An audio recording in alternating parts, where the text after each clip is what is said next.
Hare Krishna, Dandavat Pranam. Please accept my humble obeisances. All glories to Srila Prabhupada. Sometimes I get asked by people to talk about Bhagavad Gita very precisely, just in a nutshell. If I can explain the entire Bhagavad Gita in, say, a few minutes or even a few seconds, really. Some people want to know what exactly is Bhagavad Gita in just a few minutes or seconds. So I was wondering how to do it. Then I came across what is called as the elevator pitch. Imagine you are inside an elevator and the elevator is going from the ground floor to, say, the 5th floor or even the 10th floor. How much time do you get inside the elevator with the person next to you? And you want to say something very important to that person, or if you're a salesperson, you want to sell something in that just few seconds.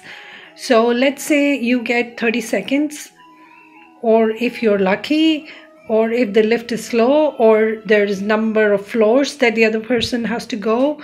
So it can be anywhere from 30 seconds to 1 minute. And that's all the time you have to make your pitch. So I'm going to use that technique, and I'll try to say Bhagavad Gita in just a few seconds or a few minutes in a nutshell. So we have this monumental work with 18 chapters, 700 verses, and there are 4 speakers in this book. So Bhagavad Gita can be broadly divided into 3 sections. The beginning first section, chapter 1 to 6, primarily deals with Karma Yoga. The middle 6 chapters, chapters 7 to 12, deals with Bhakti Yoga. And the last 6 chapters, chapter number 13 up to 18, basically deals with Jnana Yoga.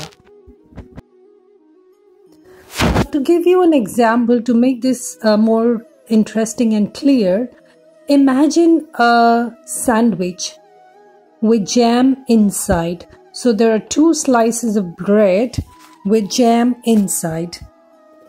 The upper slice is Karma Yoga and the lower slice is Jnana Yoga, and the jam in the middle is Bhakti Yoga. The taste of the sandwich is because of the tasty jam in the middle.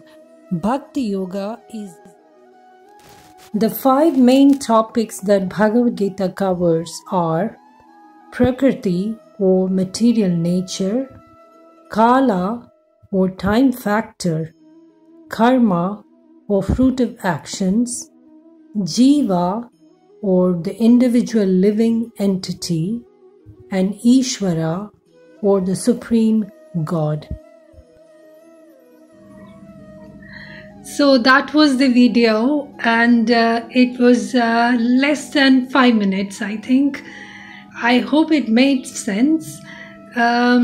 My aim was to cover the entire Bhagavad Gita in as short a time as possible. You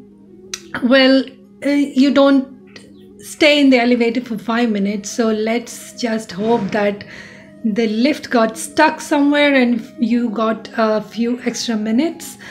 At this point, I would like to invite you to make videos of your understanding of Bhagavad Gita in less than a minute, 60 seconds. Let that be the challenge. So do make videos and post the link in the comments section below. I look forward to seeing your videos on Bhagavad Gita less than a minute. And I would make another video myself which would cover the entire Bhagavad Gita in say around between half an hour to 45 minutes.